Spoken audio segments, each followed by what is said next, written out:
the musing of the mainstream media. They are in such shock of what's happening. You know, if we had only known what Donald Trump was really about. You see, we just kind of looked at him as a buffoon and we had some fun with him. This is a person that was going to become the president of the United States. And when all of us activists were out there sounding the alarms, they were giving this guy the benefit of the doubt. They were actually making believe that this guy was actually really the president of the United States. We all knew when Donald Trump was in office, the damn country was on autopilot. And he was just doing his acting role, and the people in the background were doing their job, as many of his sycophants corrupted, destroyed the inner workings of government. Listen to them talk about it now. It's just astounding. As the year has gone on. Just look at the former president today. You know, he's still trying to call November 3rd an insurrection. You know, this is the former president of the United States. More importantly, the former leader of what we used to say, the former leader of the free world. I don't think he believes in a free world. I'm sorry. And that's the thing. I think that's we basically now know that of our presidents, we have one who doesn't believe in America. And I know that seems like hyperbolic to say this and all that.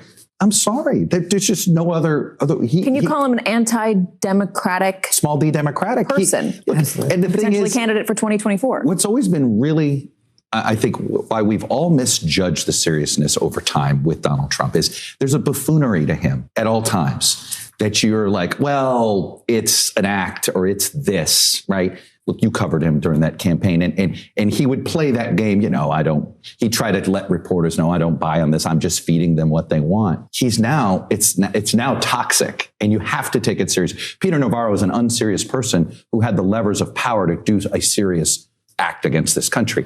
And I think that more of us in the mainstream media have to wake up to the fact that, yes, it's a series of knuckleheads, but it was a series of knuckleheads who actually were willing to that the former president weaponized. Well, I don't we're actually think, willing to do this. You know, and I don't think that we mistook the seriousness of what he represents since election week when he refused to concede. Yeah. And I think since that moment, there was no doubt as to who this person is.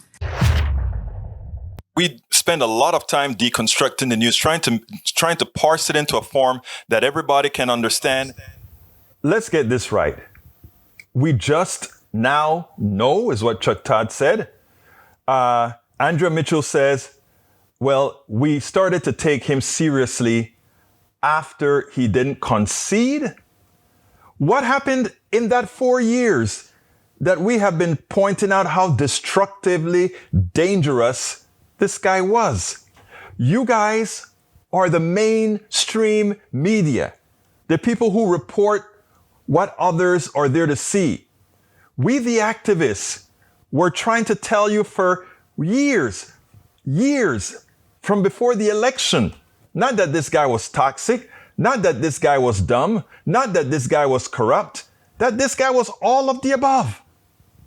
And you're saying you just know now, and that after he didn't concede is when you finally decided to take him seriously.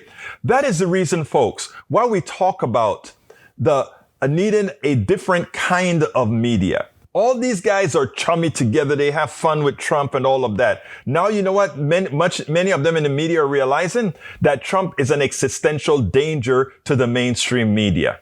That is why the mainstream media has finally come up. They could live with what's going on. Because, you know, they're going to be highly paid for a long time, no matter which side wins. It doesn't really matter to them whether healthcare is, whether people get good healthcare, childcare, whether people get good retirement, all of that. It doesn't matter to them.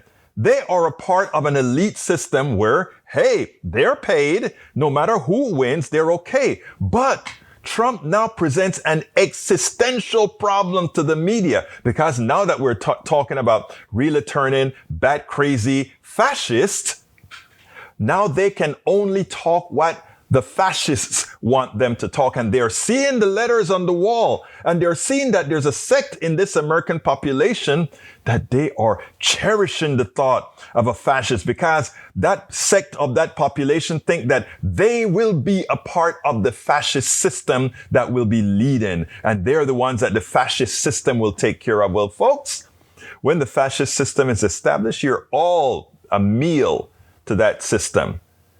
The mainstream media is starting to find that out.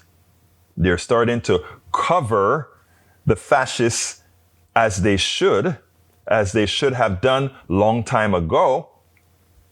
But the people that are supporting the fascists, if they ever get their will, you will get yours.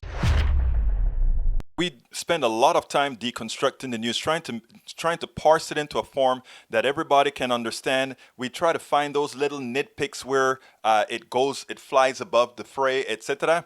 If you really like these videos that we do, I want to ask a big favor. Please go ahead, number one, subscribe to our channel, and number two, please join if you can. Thank you so kindly for watching. Keep watching. Please remember to share. We must populate the entire internet with our progressive message, a message that we know is what most Americans say that they want. So help us, please join.